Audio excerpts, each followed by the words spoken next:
what we're doing, what you're doing is great, but how much more could there be? All right, what more can we do? She would be the one instigating and provoking and saying, okay, when are we going? How can we do more?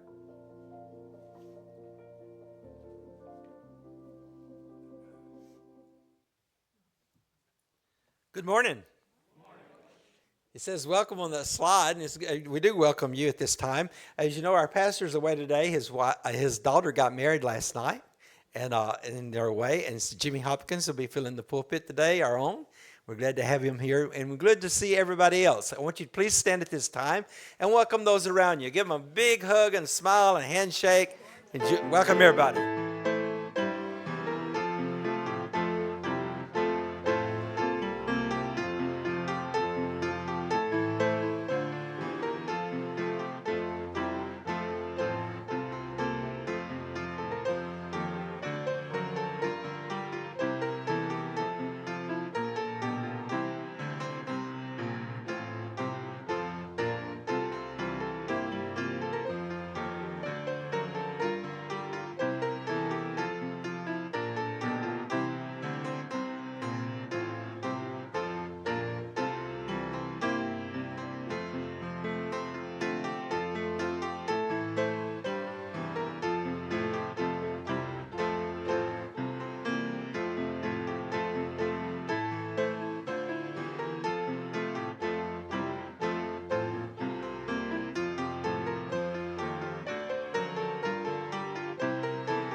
Let us pray. Father, we're here today to be so grateful we can come together sing these wonderful carols that we sing during this special season. Pray that you be with us now in the worship and every part of it. We thank you for our opportunity. We have the freedom to have the opportunity to come and worship. Pray that you bless us now. We ask in Christ's name. Amen.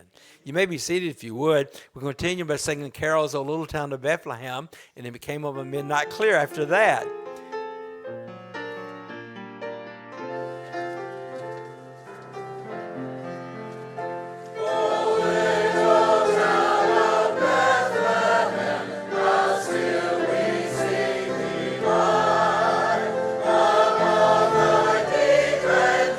Bless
to our hymn is carol number 253, Silent Night, Holy Night. May we stand as we sing, please.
Heavenly Father, just thank you for the time you've given us to come to learn more about you, Lord, and more about your word, Lord.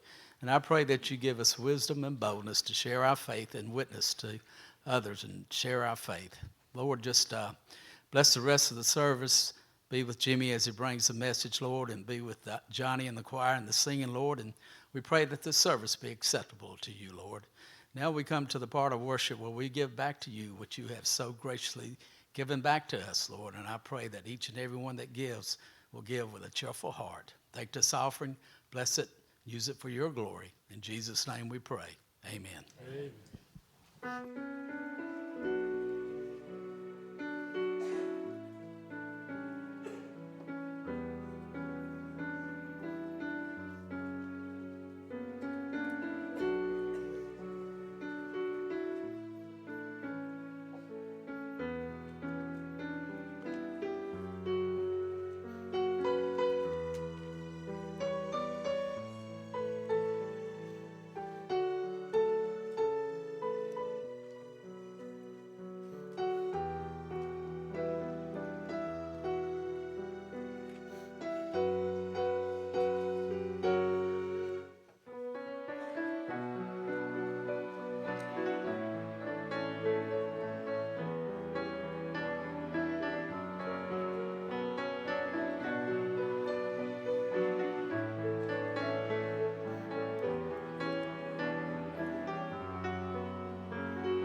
light of the world, Emmanuel.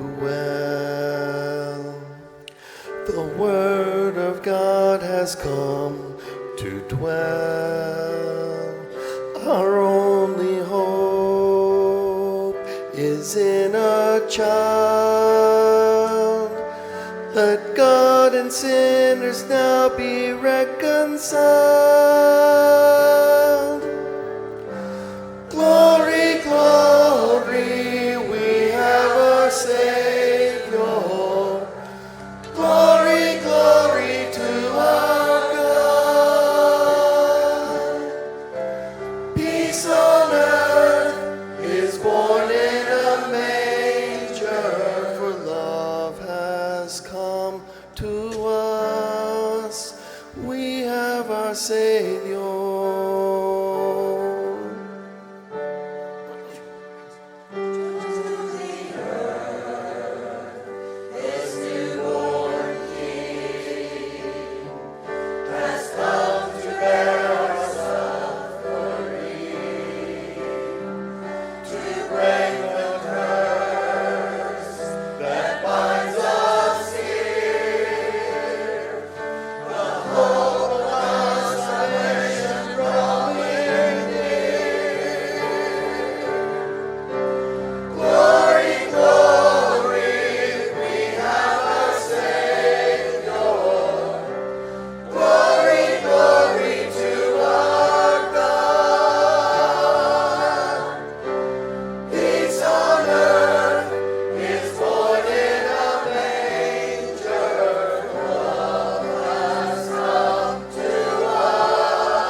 The lame will walk, the blind will see, the captive heart will be set free. A child has come to change the world forever.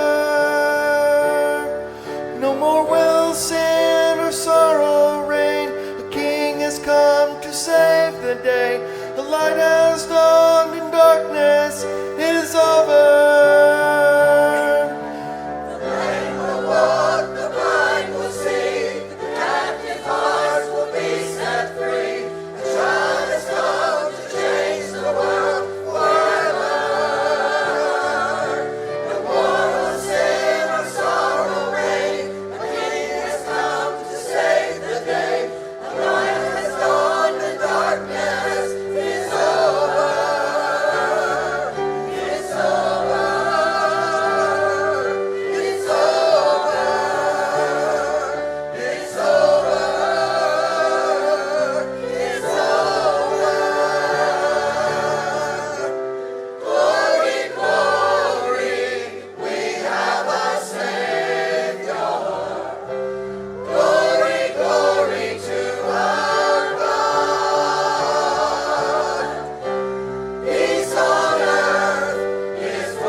Love has come to us.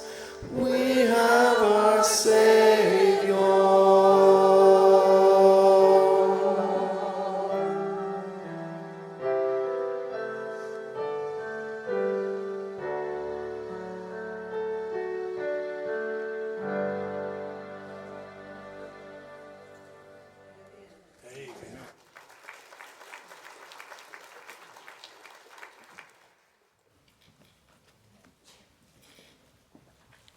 Yours, Brother Jimmy. Thank you. Thank you, Brother John.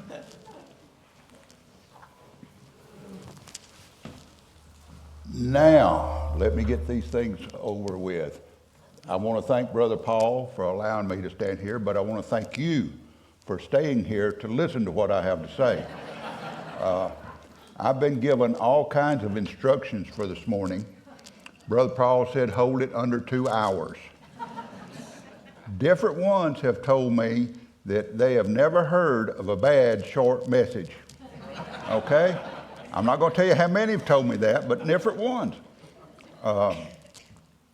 I told a fellow pastor one time that I had witnessed an extremely good message that only lasted 10 minutes. And he went around telling everybody that the only good message was only 10 minutes. So I was responsible for that rumor going all through the association where we were. But I just want to keep it as short as I can, and I'm going to apologize to the choir behind me because I'm not used to turning around and speaking directly to people behind me. But as my backup, y'all are my amen corner, okay? All right. Got me covered. All right. We're going to go to the book of Romans for just a minute this morning with a familiar passage of Scripture as we go into what God has laid on my heart. And he's been working on me for over a year for this particular message. So that should tell you it should last more than 10 minutes, okay? But in the book of Romans, the 10th chapter, familiar to you, I'm going to go to the 8th, 9th, and 10th verses of the 10th chapter of the book of Romans. But what saith it? The word is nigh thee, even in thy mouth and in thy heart. That is the word of faith which we preach. That if thou shalt confess with thy mouth that the Lord Jesus, and shalt believe in thine heart that God hath raised him from the dead, thou shalt be saved. For with the heart man believeth unto righteousness, and with the mouth confession is made unto salvation. That is the very heart of what I want to speak about today. And I'm speaking, not preaching. I hope this is speaking, because I've heard in a prayer session that I was in early the word witnessing. I've heard about our personal testimony in Sunday school and different places. So I think that is God saying that's exactly what I want you to talk about. So if I'm wrong, y'all just tell me about it later, all right? About a year and a half ago, there was a young man that had joined the church and was baptized, and on a following Sunday at some point, Brother Paul asked him to come up and share his personal testimony, and he did so. And after the service, he was out front with Brother Paul, and I remember telling him how much I enjoyed his testimony. It really touched my heart. And he turned to me and said, well, thank you, but I'd really love to hear yours sometime. So that in the context of what was said to me a year and a half ago or so is what you're going to hear this morning, my personal testimony.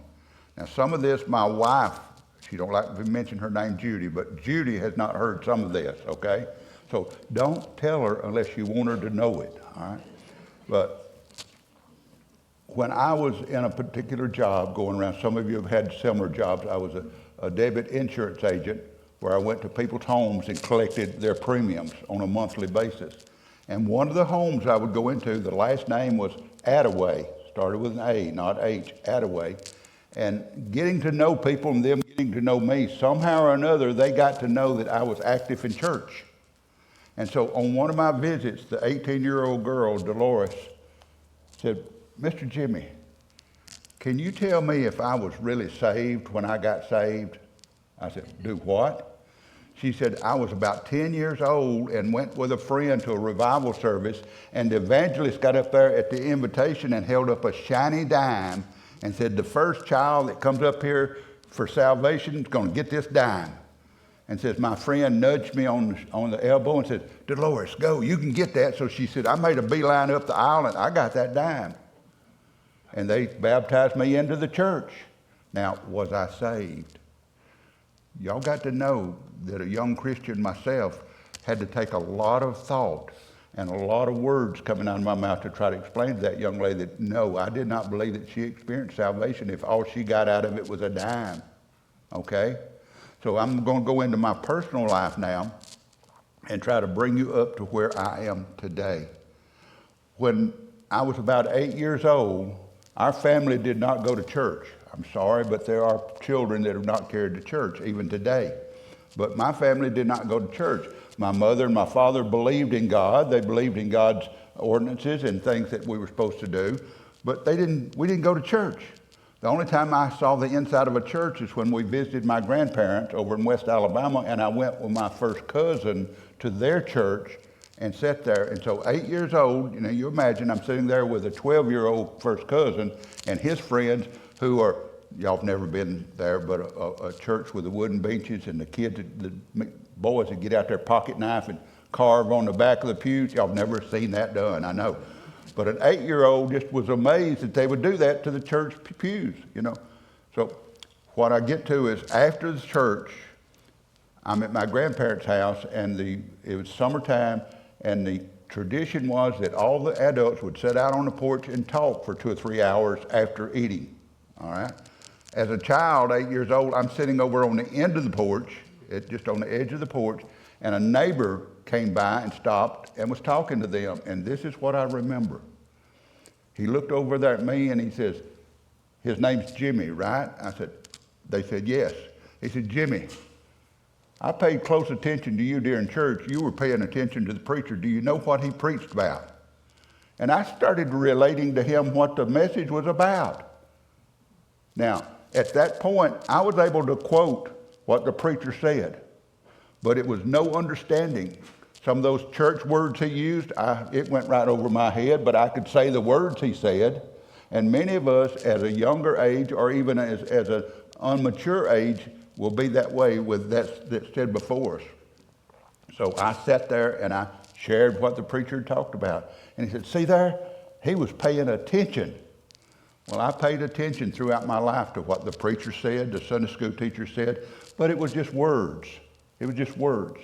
So every child that is saved at a young age, I praise the Lord for it. But I was not, because it was just not anything I was grasping or getting a hold of. So I go through my life, and before I go any further, I got to remind you that I talked with the music director, Brother Johnny, over where I work at Friendship Baptist Church, and he said when he first started sharing the music, and Brother Paul, I'm maybe too close to that mic, but at any rate, he said, I was asked to preach, and they gave me 30 minutes, so I sat down and worked out a whole message that would cover 30 minutes, and I got up there and I started reading what I had written down, and when I looked at my watch, when I was through, it was 7 minutes had gone by. So all of you that are praying now for a 7-minute message, forget it. Forget it. I've only got to age 8, all right? I've got to go on through. So walk with me to age 12. We moved, and there was a big Baptist church close by, and I asked my parents, could I go to church?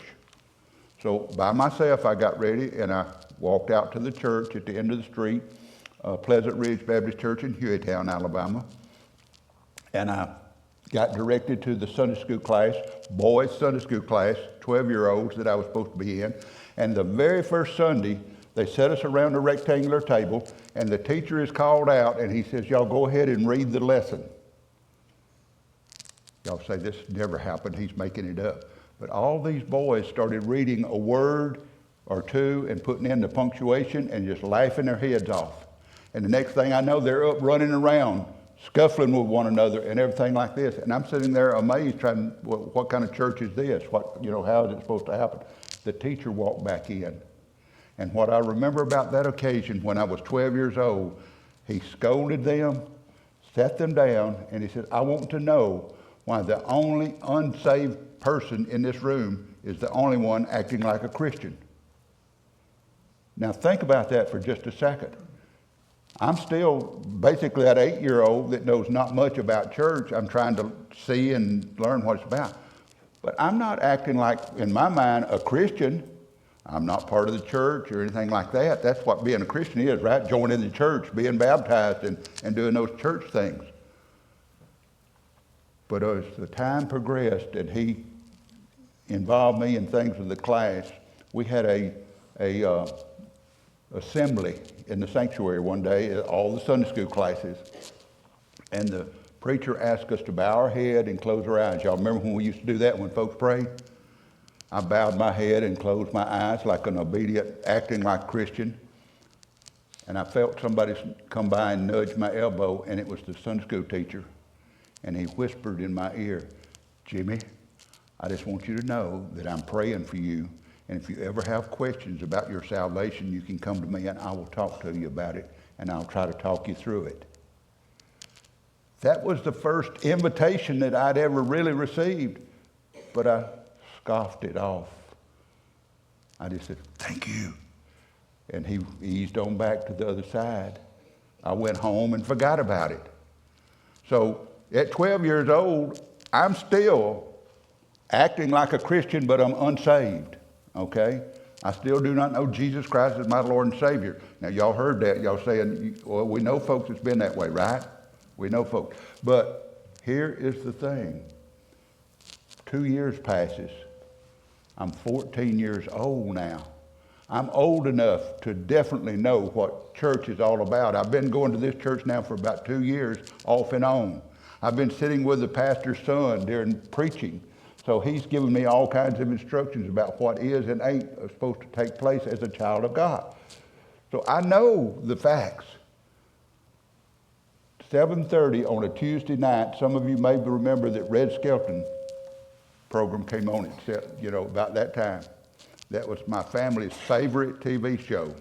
We all watched it together. Somebody knocked on the door. It was two men from the church. We need to talk to Jimmy if it's all right. And my father and mother, who, for some reason, they said, okay, we'll leave him with you in the living room and we'll go to the rest of the house. And they closed the doors off so that my parents and my two sisters went into another room so that these two men could talk to me about God and talk to me about Jesus. And for about 35 or 40 minutes, they tried to convince me that this was the night of my salvation. I don't know if y'all have ever had any hard sell folks telling you that this is absolutely what's going to take place in your life right now today. But these two men felt like my salvation was imminent. And then they got to the point where they said, now, Jimmy, we want you to kneel down right here in the middle of the floor, and we're going to kneel down with you, and we're going to put our hands on your shoulder, and we're going to start praying with you, and we're going to pray you through so that you are saved tonight, and you'll know Jesus Christ is your Lord and Savior. Y'all ever seen a rebellious teenager? I dismissed what I heard at 8 years old, and at 12 years old, I just forgot it and went on about my business. Now, at 14, I was hard-headed. Don't ask Judy about that, but I was hard-headed. Remember that word. I said, no, sir. Yes, if you'll just kneel down here with us, you're going to get saved right here tonight. I said, no, I'm not ready. If I was ready, I would feel something different from y'all just saying words and me hearing words and y'all wanting me to kneel down there on the floor. Oh, but it'll be different if you'll just get down here with us. I said, no, sir. I will know when it's time for me to give my heart to Jesus. And that's what y'all are talking about, right? Yes, that's what we're talking about. I will know as an individual when it's time.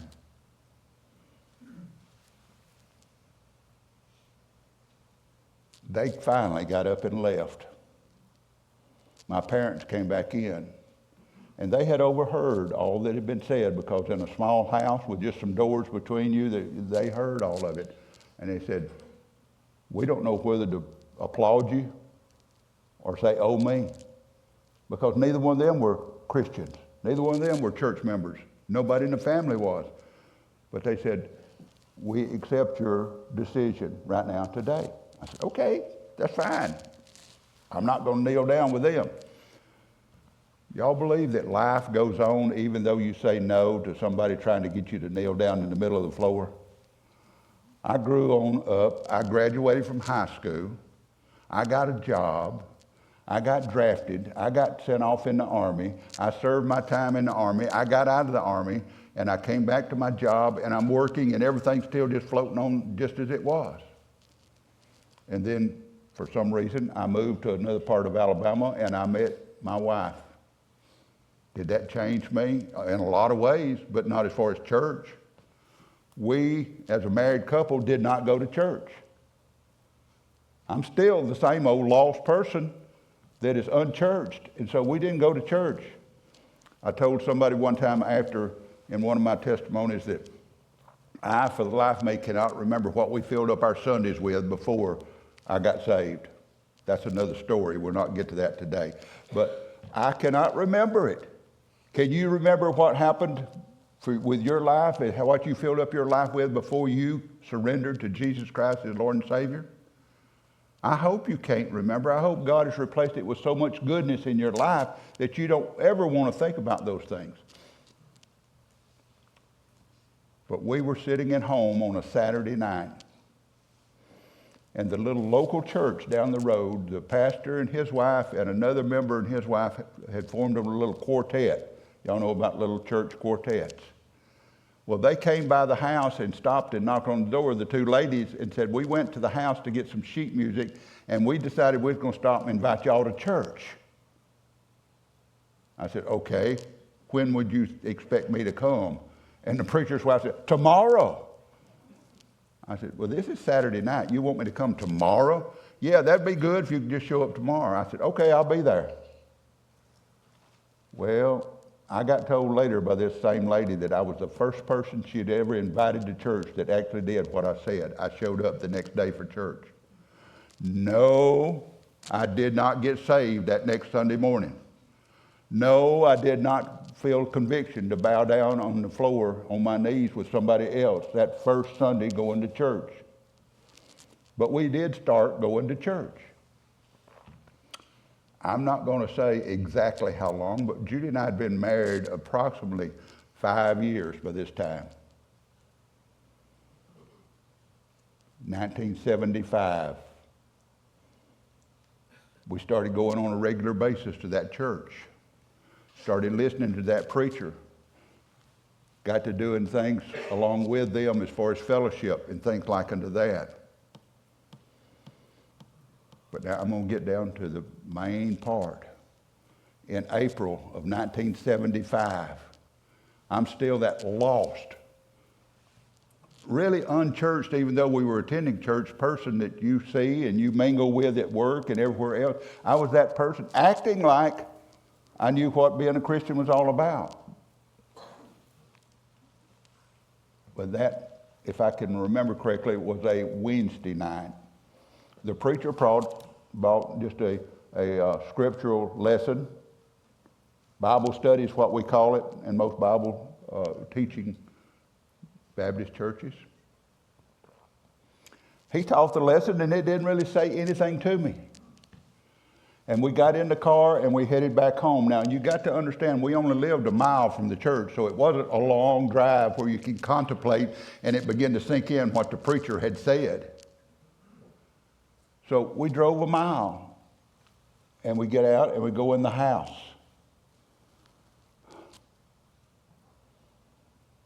I'm no different when I go in the house. I'm still that same old Jimmy. We got ready for bed about 9 o'clock that night. Every little detail of that night's etched in my mind, and I'm going to try to go through it right now so that you can experience the difference between me when I was going to lie down on that bed about 9 o'clock and when I got up about 9:30. I lay down a lost, sinful person. I was going through some of the most anguishing life experiences at that time in my life. My family had made a deal with me, and I had moved over there with some property that they had owned, and they let me purchase it from them. My father was going through some mental anguish and different things, and was diagnosed with schizophrenia. My two sisters, immediately underneath me, my siblings, decided that their father was not in his right mind when he made that deal to let me have that property. So they told me and informed me they were going to go to court with the lawyers and they were going to sue for the property. Many, many other things besides that, but that was what was weighing on my mind. And I wasn't sharing that with Judy. I was trying to carry the whole load. Any of you men ever do that? As young men, you carry the whole load and not let your wife suffer through it. I lay down on the bed that night, not knowing whether I was going to want to survive the night or not, because I had gotten that deep. I had literally gotten that deep into it that I didn't know if it was worth trying to survive one more night and get up the next morning and try to live this life that seems like it was exploding around me. As I lay there on the bed, this is where the feeling comes in. I began to feel like a heavy weight was beginning to lay on me, besides the weight of all these mental anguishing things, that I was lying there on the bed and these weights that were beginning to pile on top of me were pushing me down into the mattress. I couldn't move. Any of y'all ever slept on what they used to call a feather mattress? One that a lot of the feathers had escaped over the years, and when you lay down on it, it kind of came up around you and engulfed you, and you couldn't hardly move. I was feeling like that, and it wasn't a feather mattress. And we had a window in our bedroom that was up high, and as I lay there, I looked out through that window, and I could see a partially clouded sky with a moon up above. And all of a sudden, I started praying. I said, God, if you're up there, if you can see me, if you can hear me, I know you're talking to me right now. I know that you want me to respond to you right now. And as chills run up and down my spine as I try to tell you about it, that's what was happening while I lay there. Judy's laying there beside me. She doesn't know anything's going on. I'm not sharing all this. It's between me and God right now. And as I lay there staring up that window and seeing the clouds go past the moon, it was as if I heard God say, it's time. Now or never, it's time.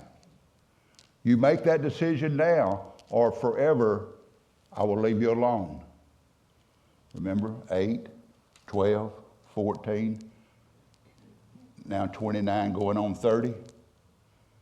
Any of y'all ever heard of last chances? God impressed on me that this was my last chance, and I'm being weighted down. I weighed a little over 200 pounds that time, and I felt like at least somebody 300 or 400 pounds was lying on top of me, and I couldn't stand it. I couldn't breathe. And God says, do you know what you've got to do? You've been in church enough, and you've heard enough. You know what you've got to do. So this is what I said, not out loud, but through my heart. I said, God, I hear you. Right now, I believe that Jesus truly died on that cross. It said in that scripture, if you believed he died and rose again on the third day, you shall be saved. I said, I truly believe. I don't just hear the words. I don't just recite them now. I believe that he truly was your son and that he died on that cross. Amen. And that he died for me. And here is the last part of what I said. Lord, whatever it is you want me to do, I will do it. What kind of promise did you make God? What kind of promise did you make God the time that you came before him and you accepted Jesus as your Lord and Savior? What kind of promises did you make? I've tried to live a life of making that. I joined the church, got baptized, scared me to death in the gravel pit because I'd never seen anybody baptized before, and I thought they'd going to drown me, but I got baptized. Part of the church. They immediately, Brother Johnny, Brother Derek, they immediately put me to teaching Sunday school classes and nighttime training union classes and Wednesday night classes for the youth of all people. And after several years, they said, Brother Jimmy, we'd like for you to be a deacon. Oh, no. I know I told God I'd do whatever I was needed to do, but being a deacon is not part of that, deal. They said, we believe you need to be a deacon of the church. So I finally said, okay, God, I said I would, I will. I became a deacon of that church. That was about 1980, 5 years after salvation. 1983, teaching Sunday school for adults by now. Being a deacon, that's as much as anybody needs to do, right? I started feeling like what I was doing was not enough.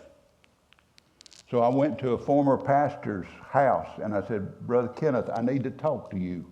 Okay, what is it, Brother Jimmy? I said, you know where I'm at. You know I'm a deacon. You know I'm teaching Sunday school class. But I just have that feeling when I'm up there teaching that I need to be doing something a little bit more than teaching a class. He said, okay, I think I know what you need to do. I'll start praying for you. 2 months later, we went off to a church meeting with him and his wife. And on the way back home, he said, Brother Jimmy, have you made your decision yet what you need to do? And I said, no, not yet.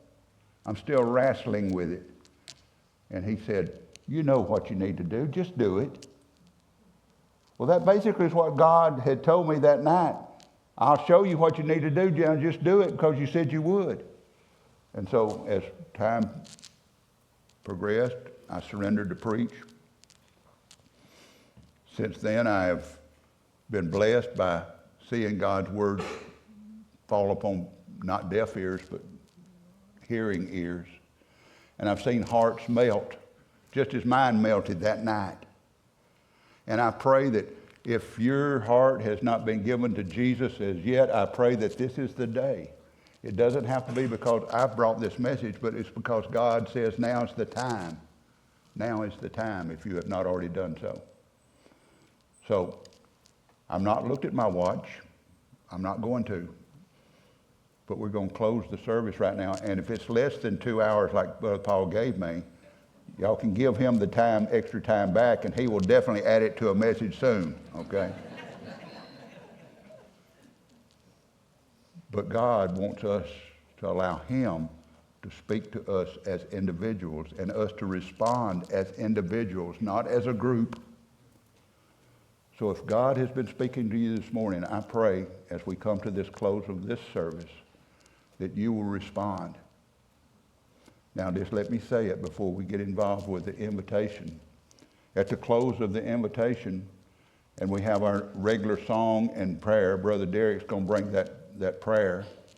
But then he has volunteered to also be out at the door in my place, because in all of my preaching, I have never run to the door to force folks to shake my hand and say, appreciated that message, Brother Jimmy. No, I'll stay in here, and Brother Derek will ask you to be kind to somebody else as you leave. We praise the Lord for you. And so as I pray, if you stand with me, we're going to pray, and we'll have the invitation in just a moment. Our dear Lord, as we have come to you this morning, Lord, we know that we may have failed you as far as length of message. But Lord, we pray that the intent of the message has been felt. Lord, we pray that we have been able to share in an appropriate way what you did in my life, and I can share my testimony that it might affect others. Lord, we pray that as we go forth, that for the safety of those that are away from us especially. But Lord, right now this morning, we pray that if there's someone here that has felt the calling to join this church, that they will do so at this time. If they're already a child of God and just want to move their membership to this church and fellowship with us. Lord, if there's someone here that is feeling that tug on their heart and they know that this is their opportunity, this is their time, Lord, we just pray that they will bow before you, not me, not anyone else, but bow before you and say, Lord, I'll do whatever you say. I believe that Jesus Christ, your Son, died on the cross, that he was placed in a tomb, but he came forth on the third day to be my salvation. We just pray that these things are touching each one of us in a special way. And now, Lord, we just give it all to you. It's time to come. If you feel the need to come to the altar, please do so. I will not be as Brother Paul, and I've prayed already. I prayed before I got up here. I'm now praying for you as the time is now. Whatever God is leading you to do, let us do it.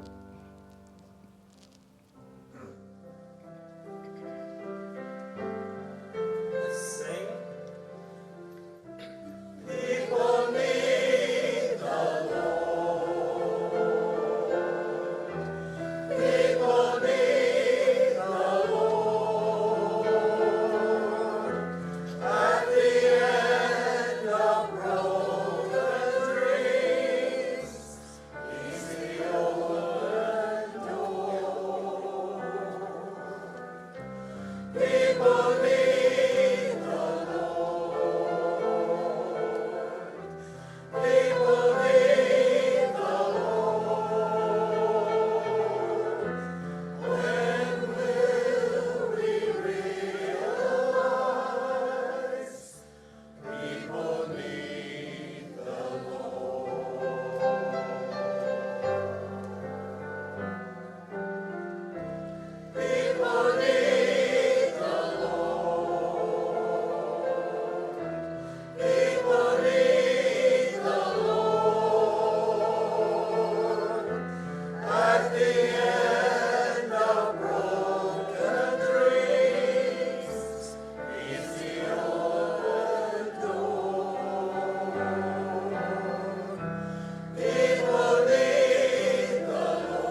We thank you again this morning for this wonderful time.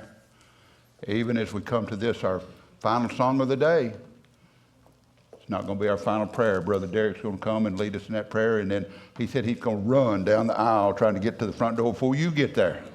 All right? That's to all of you that's got in a hurry to leave. All right?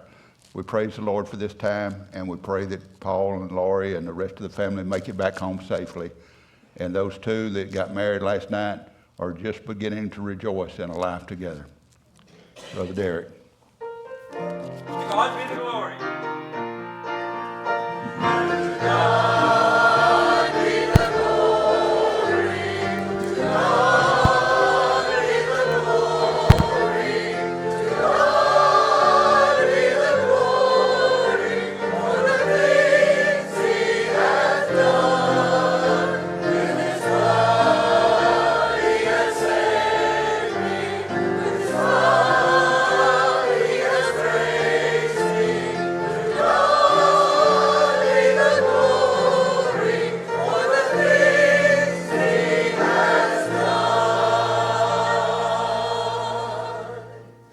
Let us pray. Lord, we just thank you for today, and thank you for all your many blessings, Lord. We just thank you for Brother Jimmy and his wife, Lord, and what they mean to our church, Lord. We just pray that you just continue to give him strength, continue to get him better. We just thank you for the message and his testimony this morning, Lord. Just help us to examine our own lives about it, Lord. Pray, Lord, that you just be with us during this time of the year, Lord. Just help us to share your love with others around us and the people that we meet, Lord. And we just pray that you just continue to be with our church. Just be with Brother Paul and Lori as they travel back today. Just give them safe travels and just be with the newlywed couple. In Jesus' name, amen.